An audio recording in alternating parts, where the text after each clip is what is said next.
Hey guys, back here. I wanted to do a really quick update video on me, and this is more kind of just an outlook on certain medications that might cause other people issues that cause me problems. From 2014 to 2023, I took a medication called citalopram. It's an antidepressant medication. And in early 2020, I started having these panic attacks out of sleep. I would wake up, my heart would be racing, like 140, 160 beats per minute. And this was right out of sleep. As soon as I opened my eyes, I was already in a full-blown panic attack. And for like 3 years, couldn't figure out what was going on. I went to the doctors, and they were telling me that night terrors. They're like, sometimes you have night terrors. You don't remember the dreams. So a lot of people, you think of nightmares and stuff. You remember what's going on in these dreams. You're having these dreams, and you wake up and you're freaking out from them and stuff. But supposedly night terrors are like 10 times worse, like the worst dreams you could think of. But like, you don't usually remember them. You just wake up in a complete panic, and that was all they could really come up with. Well, it was like early 2023. One of my doctors was like, let's check you for sleep apnea. Because, with sleep apnea, you stop breathing in your sleep. They were thinking maybe all those times I would stop breathing in my sleep was, sending me into a panic, right?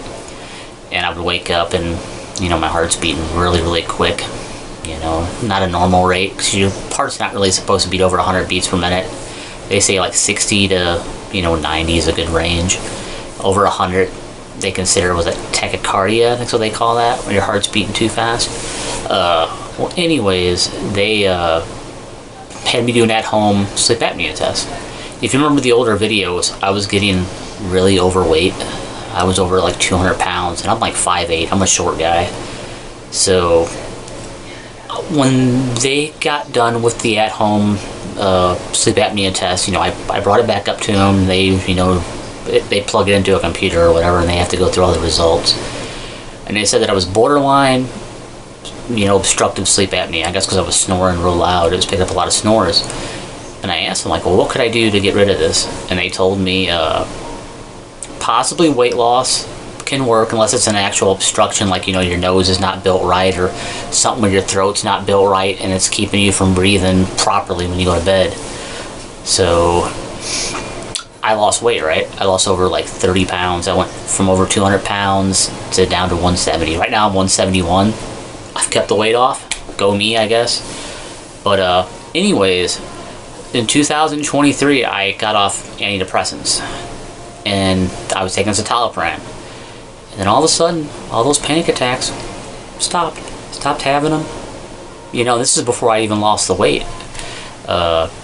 Within like, I want to say 3 weeks to a month after taking that medication, or not taking it, getting off it. Keep in mind, I was on it from 2014 to 2023, and I guess my body chemistry changed or something in 2020, and that's when I started having the panic attacks. Anyways, when I got off citalopram, panic attacks stopped. Well, in early 2024, I thought about maybe going back on antidepressants. So it was late March, going into April, I started going to a new doctor, and I was just like, I'm wanting to be put on antidepressants again. And he tried me on Effexor, and then after 2 weeks of taking Effexor, I found out I had really bad withdrawal symptoms. So I decided to try Zoloft. Well, Zoloft, I was on for 2.5 weeks at 25 milligrams. They're 50 milligram pills, that's what you start you on, and I was cutting them in half because it was upsetting my stomach taking the 50. I took 50 2 days I took 50s, and it made my stomach really goofy. So they had me cut them in half. So anyways, about 2.5 weeks after taking 25, he told me to go to 50. Well, Thursday, I went to 50, so it was Thursday, Friday, Saturday. Sunday, I had a light panic attack. Didn't think anything of it. Last Tuesday, I had a really bad panic attack. I woke up at like 6:30 in the morning, heart pounding on my chest, couldn't catch my breath. Anytime I have these panic attacks, the first thing that goes in my head is I'm having a heart attack, because my heart's beating so quick and I can't breathe right, I can't walk right, I'm staggering, I'm just complete out of it mess. I called 911. They're like, chew 4 baby aspirins, and we'll send the ER, or not ER, but the emergency truck out here. They came out, did the EKG, checked me out, and after that they said, your EKG is great, your blood pressure is a little elevated, but it's not in dangerous zones. They said the only thing that was mildly concerning was my heart was beating quick. So I went ahead and I told them, I'm going to stay home, and they were like, okay. And let me hit the button on this camera. It's the only thing records at 8-minute interval. So we're back. Anyways, they left. I told them, I'm going to be all right. I decided to stay home, and I waited a few hours. I called the pharmacy and I asked them, how close is Zoloft in being connected to like citalopram and like chemical makeup? And she's like, hang on, I'll get you somebody that knows more about, the makeups of medications. I know all pharmacists know stuff, but they had someone there that was like really good at that stuff, knowing all the pills and the chemical makeups. And they put a lady on the phone, and she's like, hey, so I repeat the question. I'm like, hey, how close in chemical makeup is citalopram to Zoloft? Citalopram is a generic form of Celexa, and sertraline, I think is what I was taking. That's a generic form of Zoloft. So anyways, I asked them, how close are they in chemical makeup? And she told me, like, they're extremely close. They're like almost identical. There's just a few little things that are different from each other. So I'm like, bingo, that's what it is. That's what's causing the panic attacks, is Zoloft. So I end up getting a hold of my doctor later that day, and I told him, I know I had a really bad panic attack today. I called 911. They come out and checked me out. Everything was okay. I figured out what caused this panic attack. It was the Zoloft you got me on, because it's very similar to citalopram, and for some reason my body doesn't like citalopram. It's got to be the chemicals in it, and Zoloft's really close in chemical makeup. It caused it to happen again. So, a week goes by. That whole week there's a little tick in the back of my head telling me, maybe you had a heart attack. Maybe that was a heart attack. Maybe you didn't have a panic attack. So this week, this Tuesday, 1 week later, right, I go to the ER. I drive up to the ER, and I go into the ER and I tell them, like, hey guys, I'm okay. Which, you go to the ER, you're not okay usually. But I'm actually okay. I told them, like, I'm actually here because last Tuesday I had a really bad panic attack, and I can't get it out of my head thinking maybe it was a heart attack. So is there any way you guys could check me out and make sure I'm okay? So like, yeah, okay. I wait for maybe a half an hour, 45 minutes. They send me back to the triage nurse. Triage nurse does EKG. They're like, EKG looks good, but we'll put you in a room and we're going to do some blood tests. Which I was like, that's what I was hoping. I was really afraid they were going to just do the EKG and be like, your EKG looks good, we're going to let you go home. But I wanted blood tests, because they got something called like a tropopin test. It's a blood test where if your levels are high, you either had a heart attack or you're having one. So, they take me back to the room. A few hours go by because they were really busy. They come in and they take some blood. They do the tropopin test. I know I'm probably pronouncing that wrong, but they do that. The first one comes back fine. They're like, it's great. They're like, we're going to do one more, just to make sure. Because they do like 2 or 3 of them just to make sure. And they do another one. They come back maybe an hour later, and they're like, it's great. They're like, you didn't have a heart attack. And they did like a chest x-ray. They did a few other blood tests too, checking for other things. But everything come back great. So Thursday of this week, I have my doctor's appointment, and I go in there and talk to my doctor. Doctor comes in. He's like, hey, I see you were at the ER Tuesday. And I was like, yeah. He's like, yeah, I see all your numbers were great. You didn't have a heart attack. And I was like, yeah. He's like, I just had to get it checked out. He comes in and he sits down, and we're kind of talking about maybe being put on a new antidepressant. And he's like, I'd like to really keep you on 25 milligrams of Zoloft. And I look at him like, I had to give him like the dirtiest look. I'm like, no, like, I ain't taking that stuff. I'm like, that's like poison for me, for my body. Like, I told him that's what caused the panic attacks. And he just had to look like, he wasn't believing me. Like, oh, that didn't cause it. You're just having a panic attack because you suffer from anxiety and depression, is the look he kind of gave me. And we're talking still, and he's like, I think it'd be good for you to see a psychiatrist. And I look at him again, I laugh, I'm like, dude, I'm already ahead of you. I'm like, I am scheduled to see a psychiatrist. Come sometime in July, I have it scheduled. And he looks at the computer, and he's like, oh. So in my head, I'm thinking, this dude's not even reading the doctor notes, because my heart doctor actually said that maybe I should see a psychiatrist just to talk, about my depression and my anxiety. And he's not even knowing this stuff. So, I'm getting aggravated. This is the second time I've seen this doctor. He's a new doctor for me. Don't mind that little fly that flew by. He got in the room somehow. I'm getting aggravated. And, I'm keeping my cool. That's just me. I'm not going to, yell at anyone. But, he's all like, well, we'll try you on Wellbutrin. Keep in mind, I've actually been on Wellbutrin before. It don't really work. But I'm just like, I just want to get out of there. I'm just like, yep, whatever. I'm like, yeah, sure. He's like, well, what pharmacy you want to send it to? I told him the pharmacy to send it to. And, I leave his office. But keep in mind, I actually wanted to recommend a medication to him. Let me check this again. This camera is so dumb. If I had that camera behind me working right now, it needs to be charged. If I had this thing going, I could make videos for hours on it. There's no time limit. So hang on one second. Alright, we got it set back up. Like I said, 8-minute intervals with this silly camera.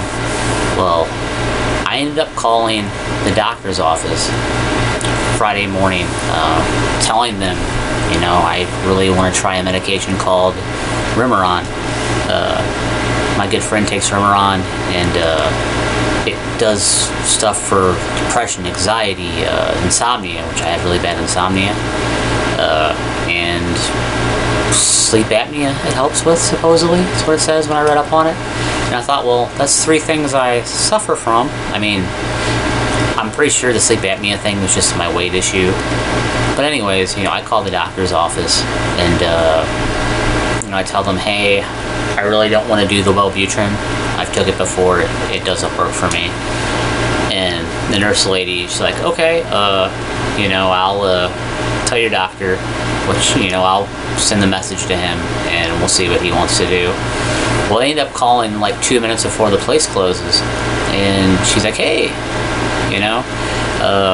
I talked to your doctor, he's not here now, he went home, but he wants me to relay a message to you that he really wants you to try the Wellbutrin. And I was really aggravated, but I didn't say anything to the nurse because she's just repeating the message the doctor told her. And she's a really cool nurse anyways. I'm not gonna, bicker at her.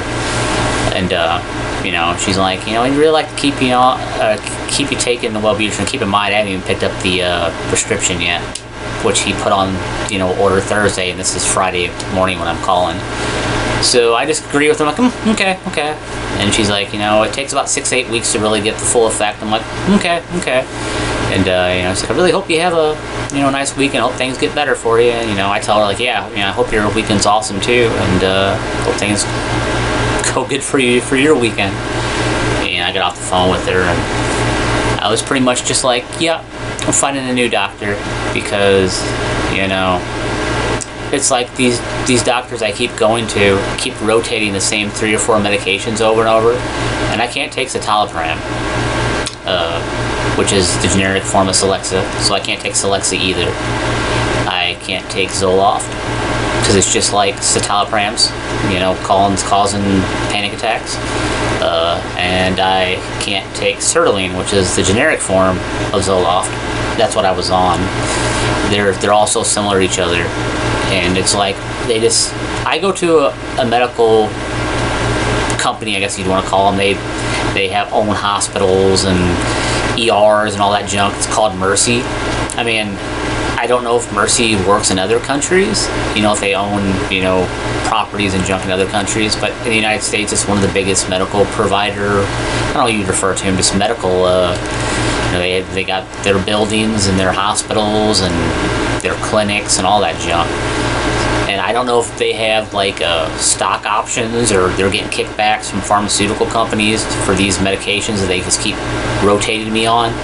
and not wanting to try new medications that, you know, I happen to, you know, do some research on, and, you know, I recommend to them, like, I'd like to try this, and they just shoot it down. So I don't know if I'm going to try to find a doctor that's not part of Mercy, you know, maybe like a private practice or something like that, because, you know, I have to be on an antidepressant, or I just have really bad anxiety. And the anxiety, I mean, I could deal with it. It's just, you know, it's better when I don't have it. I mean, that's simple, right? I mean, duh. But yeah, it's just like, it's such a pain to find a good doctor in the United States. I mean, I'm not going to give up till I do. You know, these doctors aren't being rude to me, but it's just like, they don't listen, you know. They just want to prescribe you what they want to prescribe you. And when it's medications that I've already took before that didn't work, why keep putting me on it? What's that saying? The definition of insanity is repeating the same thing every day and expecting a different result. Ain't that the saying? Something like that? It's kind of the same with the medication, right? You know, keep repeating the same medication and maybe you get a different result. You know, maybe it'll work this time. I don't know. I'm sorry every video I'm making now is like health related stuff and not air gun videos. But that's just kind of what's going on in my life, you know. And I feel like I want to make videos telling people about things if I could help people if they're having medical issues with certain medications, or like, you know, my older videos, the past few videos I was making about my vitamin D issues, my deficiency. You know, if I could help people get their levels up, because luckily my calf muscles now, they're doing great. I want to say maybe 3 weeks ago, pretty much all the cramping and weaknesses went away. Every now and then I have a day where it feels a little weak, but like I'm on the road to recovery. So that's awesome, because that was almost a year's worth of like weakness in my legs, which I was really starting to worry about, you know. You know, you start worrying about the worst things, like what's happening, you know. Is this going to go into my upper body? Is my whole body going to just like, you know, fall apart? Am I getting multiple sclerosis or ALS? You know, stuff like that just runs through your head. You get scared. I still got the EMG test in August, and I'm going to go to it, but you know, I want to make these videos and just try to like help people. You know, maybe somebody else out there is having panic attacks and they happen to be on citalopram or Celexa or Zoloft or sertraline, you know, and maybe that's causing their panic attacks. That's what's causing mine.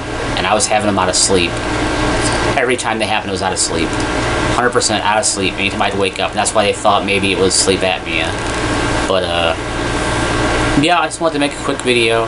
English really isn't quick. What is it, like over 10 minutes?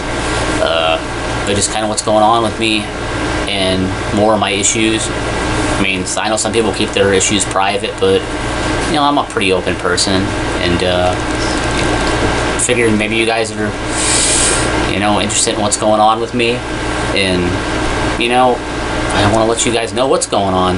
I hate leaving people in the dark, especially when, you know, I'm having people comment on my videos like, where you at? Where's the videos? You know? Yeah, I had one guy, he watched one of my recent videos, and he's like, oh man, he's like, I thought you were dead. Like, he literally commented like, he's like, I'm so glad to see that you posted a new video. He's like, you went so long without posting a video. He's like, I thought, you know, he's like, I hate to say that, but he's like, I thought maybe you passed away or something. I'm like, nah, man, I'm still here. I'm still kicking. But, you know, hopefully sometime soon I'll get some airgun videos. You know, just going through life and some challenges. So, I'll catch you guys on the next one.